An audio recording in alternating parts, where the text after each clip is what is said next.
अस्सलाम वालेकुम एवरीवन, उम्मीद है आप सब खैरियत से होंगे। मैंने आपसे पहले भी वीडियो में स्किन केयर मिथ्स डिस्कस किए थे। वैसे बाय द वे आज मैंने बहुत प्यारा प्यारा लिखा, ये भी मेरी ही हैंड राइटिंग है, और जो वो पहले वाले बोर्ड पे लिखी हुई थी ना फर्स्ट वीडियो में, वो भी मेरी ही हैंड राइटिंग है। एनी हाउ, मैंने कहा यार थोड़ा सा ना वो डे बाई डे ना इम्प्रूवमेंट की कोशिश कर रही हूँ मैं।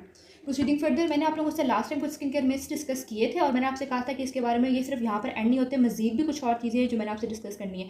वैसे तो there are so many to discuss, but देखो कुछ चीज़ें हैं जो बहुत कॉमनली लोगों में डिस्कस होती हैं। जैसे मैंने कुछ लास्ट टाइम 5 बताए थे, आज मैं कुछ आपको और बताऊँगी। तो आइए स्टार्ट करते हैं।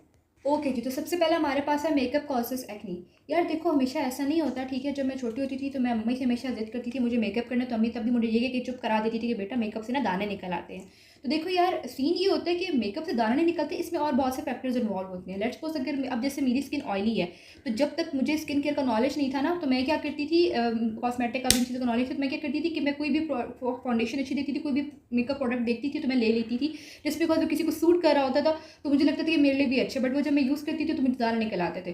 प्रॉब्लम ये होती है कि ना, जब भी हमने कोई भी कॉस्मेटिक या स्किन केयर प्रोडक्ट लेना होता है ना, तो उसमें हमें अपनी स्किन केयर टाइप के हिसाब से चीज़ लेनी होती है। यार मुझे लोकल कॉस्मेटिक्स का तो नहीं पता, मैं गलत बात ही करूँगी, लेकिन मुझे ब्रांडेड का पता है। आप मेबेलिन के ले लो, बाकी लॉरियल के ले लो। उनका ये सीन होता है कि उन्होंने प्राइमर बनाया हुआ है, तो वो जो है ऑयली स्किन के लिए अलग होगा और ड्राई स्किन के लिए अलग होगा। फाउंडेशन होगी तो वो भी अलग होगी, बीबी क्रीम होगी तो वो भी अलग होगी, ठीक है। तो कहने का मकसद ये है, इवन पाउडर भी उन्होंने कुछ ने ऐसा किया हुआ होता है, ऑयली स्किन के लिए अलग, ड्राई स्किन के लिए अलग। तो इसका ये तरीक़ाकार होता है। अब ये देखो, ये जो मैंने रखी हुई ना, ये बीबी क्रीम, ये भी मेरी ऑयली स्किन के हिसाब से है, ठीक है। ये जो मैंने प्राइमर रखा हुआ है, ये ऑयली स्किन वालों का है। If you can see normal to oily ये लिखा हुआ है। फोकस हो जा भाई, एक सेकेंड।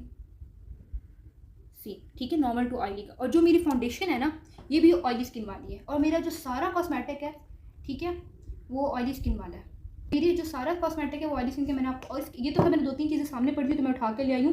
तो कहने का मकसद है कि जब से मैंने अपनी स्किन टाइप के हिसाब से मेकअप यूज़ करना शुरू किया है ना, मुझे एक्ने नहीं निकलते कभी भी। मैं ऐसा नहीं कि मैंने अच्छा खासा कभी कभार शादियों पे हैवी मेकअप किया हुआ होता है, कंसीलर और पता नहीं क्या कुछ लगा हुआ होता है, लेकिन मुझे बिल्कुल एक्ने नहीं होता है। क्यों? क्योंकि अब मेरा कॉस्मेटिक सारा मेरी स्किन टाइप के अकॉर्डिंग है।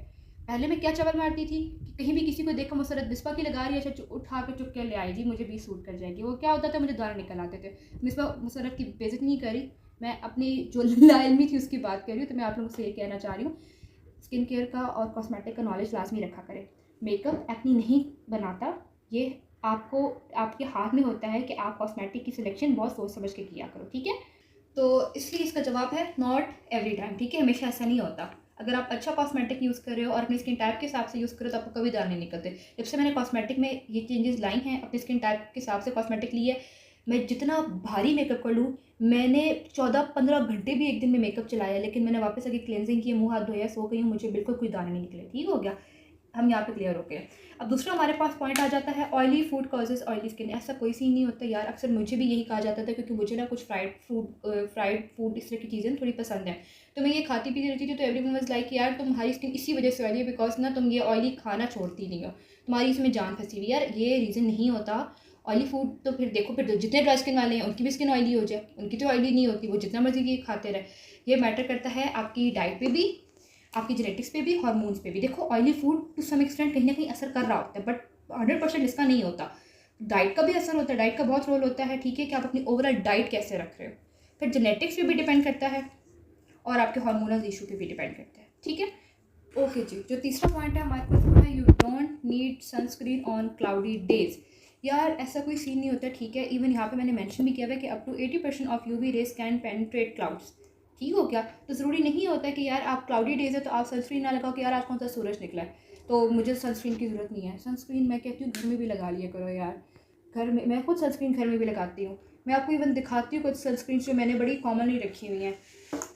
तो ये देखो यार, कि मैंने कुछ अपने लिए डेली यूज़ की रखी हुई हैं। अब ये मैं जब घर में बिल्कुल घर में फिर रही होती हूँ ना, कहीं बाहर नहीं जाना होता, तो मैंने ये वाली लगानी होती है। इसका रिव्यू भी आपको मेरी चैनल पे कंप्लीट मिल जाएगा। ये बहुत ही अच्छी सनस्क्रीन है, बट ये थोड़ी एक्सपेंसिव पड़ती है क्योंकि इसमें केमिकल्स बहुत कम है, इसमें फ्रेगरेंस नहीं है। तो ये ऑयली एक्नी प्रोन ब्रेकआउट्स वाली स्किन और नॉर्मल ड्राई हर तरह की स्किन के लिए ये सॉरी सनस्क्रीन है।